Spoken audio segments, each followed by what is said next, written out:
সন্ধান পেলাম না। কোথায় গেলে সজলকে পাবো? সজল, আমি কি করলাম? কেন আমি ওকে একা রেখে চলে গেলাম? আমি এখন কোথায় গেলে সজলকে পাবো? তুমি আমাকে বলে দাও খুদা, তুমি বলে দাও।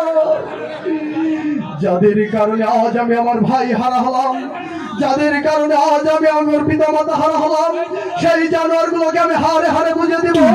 শয়তান মস্তান, একরাম মস্তান, আমি তাদের বুকের মধ্যে রেখে তাদের বুকে আমি ধ্বংসের আগুন জ্বালিয়ে দেব।